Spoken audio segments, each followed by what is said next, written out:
Welcome back, kiddos. Today you're going to be making digital maps that are much, much better than my map, but I know you love it when it is time for poorly drawn maps. So that's what we have an episode of here today. We're using this particular poorly drawn map to illustrate the journey of Hernan Cortez, the conquistador who discovered the Aztec civilization. So I'm going to story tell this for you, and then we're going to do some activities in Google Classroom as usual.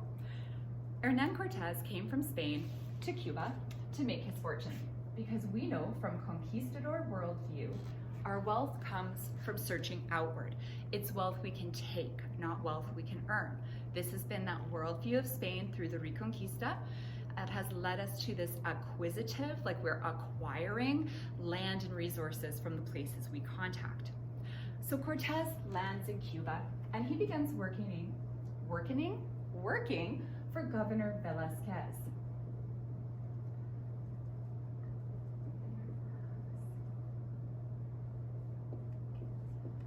All right, so Cortez becomes kind of high up in Velasquez's government.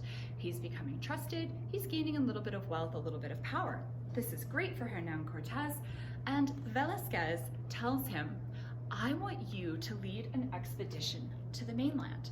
We've sent people over before because Cuba and the Yucatan Peninsula are incredibly close together. So we've sent people over before, nothing good has happened, nobody really comes back having contacted people successfully. We're gonna get you to lead this.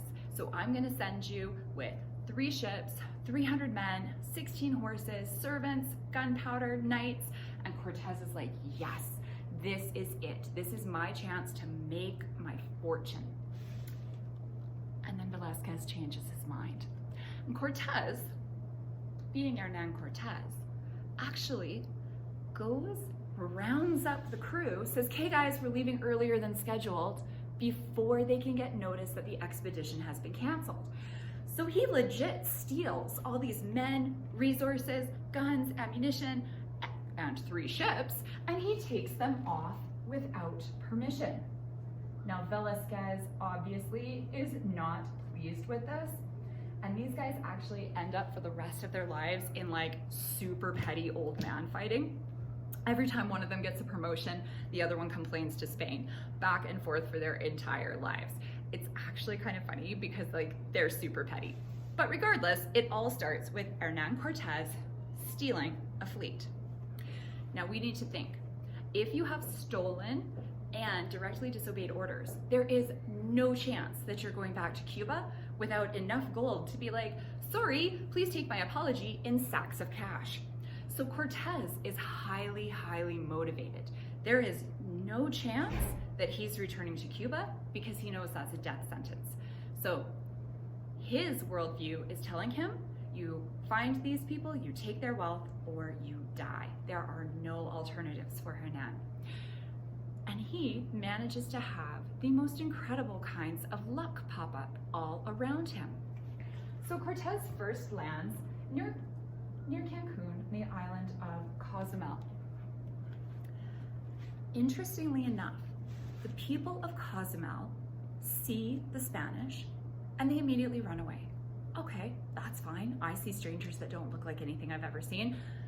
I'm probably gonna run away too. But what they've run to do is they come back with another white dude. Yeah, that's the kind of luck Hernan Cortez has. Who they're coming back with is a sailor that survived a previous shipwrecked expedition. And this man's name is Geronimo de Aguilar. So we're gonna put Geronimo here. Geronimo de Aguilar. Now, he was one of 16 men who survived the shipwreck.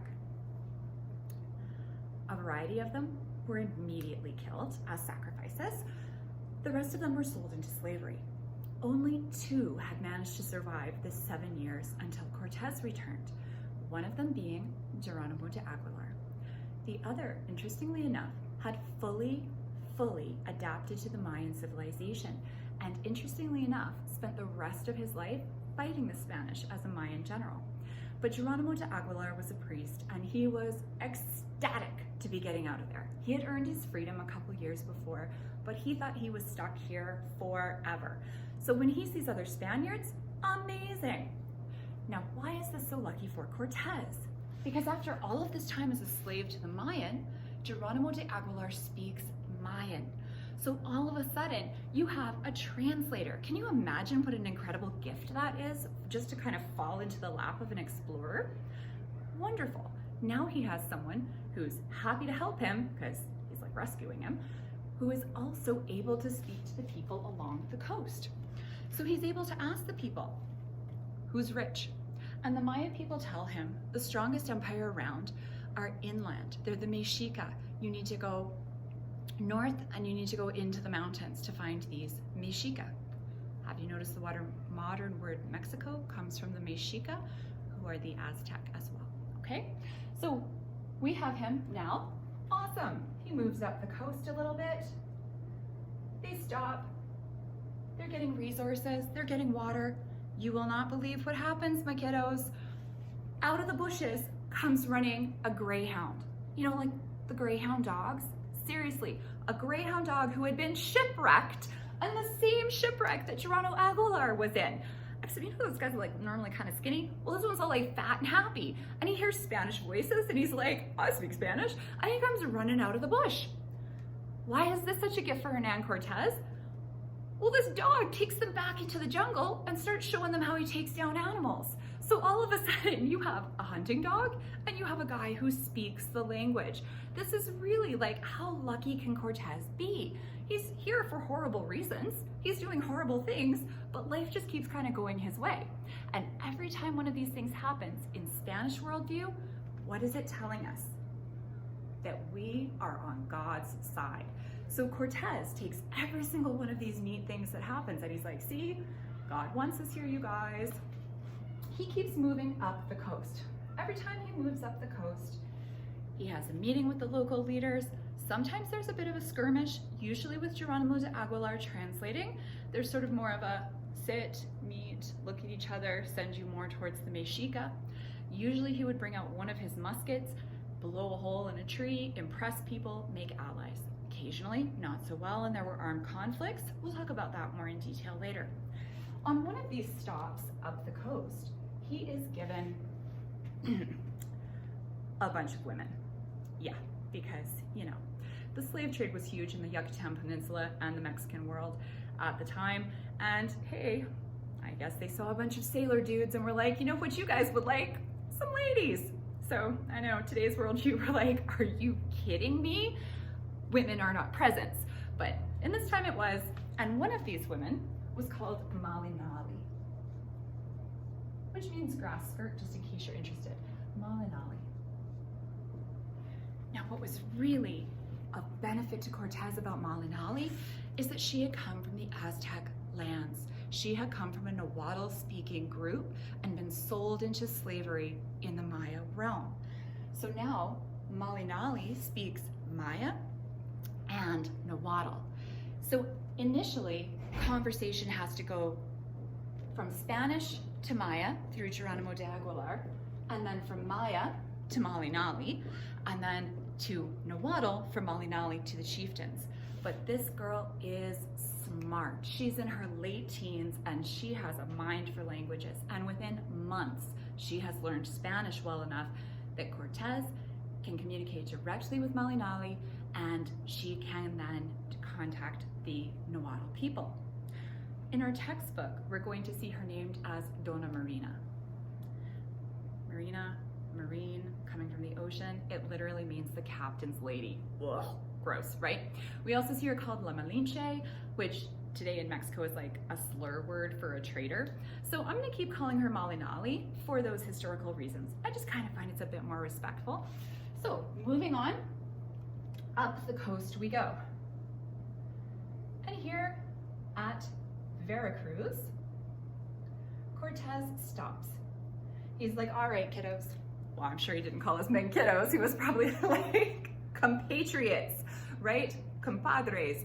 We need to stop and decide our strategy because this is where everybody tells us we need to stop going north and start going inland.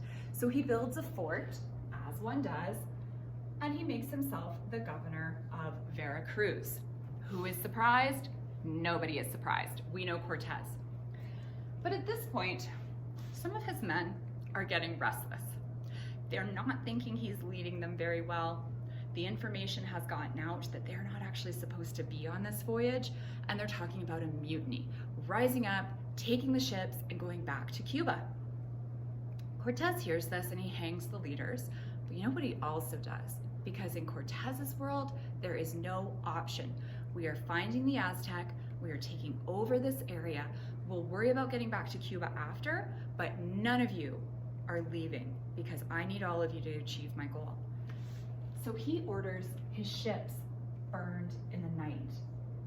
He sends some of his most trusted men out in their rowboats and they scuttle the ships, which means you sink your own ships. So the rest of the men in Veracruz wake up in the morning and their ships are gone. So at this point, well, I guess we're following Cortez because there is no way we're getting back to Cuba. This is it. It's his way or I take my chances with the Maya people, right? So what I'm hoping that you understood today about Hernan Cortez is that not only is he following that Spanish worldview of religious devotion, where every time he has one of these strokes of luck, he takes it as a sign from God. I have a translator. Now I found this greyhound. That's like a sign that we can survive and thrive here, because if this little Spanish doggo did it on his own, of course the great conquistadors are going to do it on their own. Then I find another translator. God clearly wants me. I'm on a holy mission. So not only that, Geronimo de Aguilar was a priest. So all of this is feeding into this Spanish religious devotion worldview. As well, he's embodying the militarism and he is embodying physical strength. As well, he's got this like strength of character where he is doing horrible things. He is not here for a good purpose, but he 100% believes in himself. Kind of reminds me of Harry Potter when they're at, oh, like what's the flippity swishes, the Flitwicks where the wands are, and he's like, you know who did great things too, Harry. Terrible things, but great. So Hernan Cortez, with all of this audacity, is the man who is going to do great but terrible things as we continue reading. All right, I will see you in Google Meets and you're gonna answer some questions for me and see you later.